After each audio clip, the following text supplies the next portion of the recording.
Hi, Delhi വന്നിട്ട് 2-3 ദിവസമായി. സംസാരിക്കാനും കൂടെ വയ്യ, പനിയാണ്. ഇന്നലെ നല്ല രീതിയിൽ ശ്വാസം മുട്ടലും കഫക്കെട്ടും ഒക്കെ ഫീൽ ചെയ്തുകൊണ്ട് ഉറങ്ങാൻ പോലും പറ്റില്ല. അതുകൊണ്ട് പെട്ടെന്ന് ഒരു ഇഞ്ചക്ഷൻ എടുക്കാമെന്ന് ചോദിച്ചത് ഇവിടെ ആദർശ് എന്ന് പറഞ്ഞൊരു ഹോസ്പിറ്റലിൽ വന്നതാണ്. ഇത് പോലും ഒരു ഒ പി ടിക്കറ്റിന് 500 രൂപ കൂടുതലില്ല.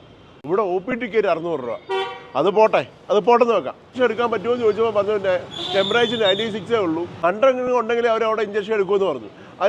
അതുവരെ എന്തെങ്കിലും ടെസ്റ്റ് ഉണ്ടോ? നിങ്ങളിപ്പോൾ ഹൈക്കിങ്ങിനും നമ്മുടെ കേദാർ കന്തൊക്കെ പോകാൻ നിൽക്കുകയല്ലേ, ഇത്ര റിസ്ക് ഉള്ള 10-40 കിലോമീറ്റർ നടക്കുകയൊക്കെ വേണ്ടേ തണുപ്പത്ത് എന്നൊക്കെ പറഞ്ഞു.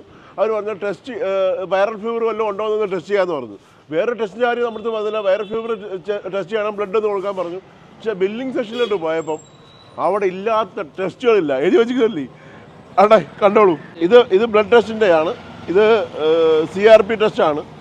പിന്നെ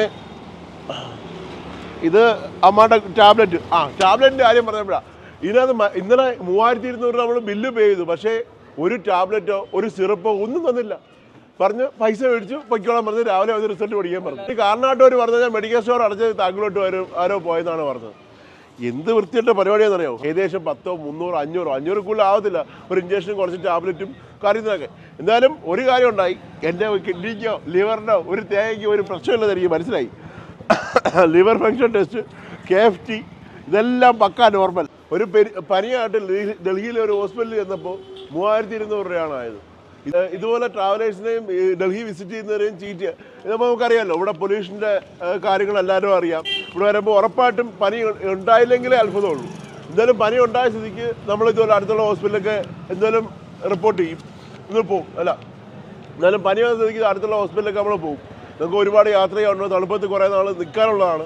അതുകൊണ്ട് ഹോസ്പിറ്റലിലേക്ക് പോകാൻ തന്നെ ചെയ്യും. പക്ഷേ ഇതുപോലെ തേപ്പാണ്, അറുത്ത് വിടുകയാണ് ചെയ്യുന്നതെങ്കിൽ. അതിൽ ഞാൻ വിചാരിച്ചത് ഡൽഹിയിലെ ഓട്ടോക്കാരാണ്, ഈ ഇലക്ട്രിക് റിക്ഷക്കാരാണ് ഏറ്റവും വലിയ ഉടായ്പ എന്നാണ് വിചാരിച്ചത്. അതല്ല, ഡൽഹിയിലെ ഹോസ്പിറ്റലാണ് ഏറ്റവും വലിയ ഉടായ്പ.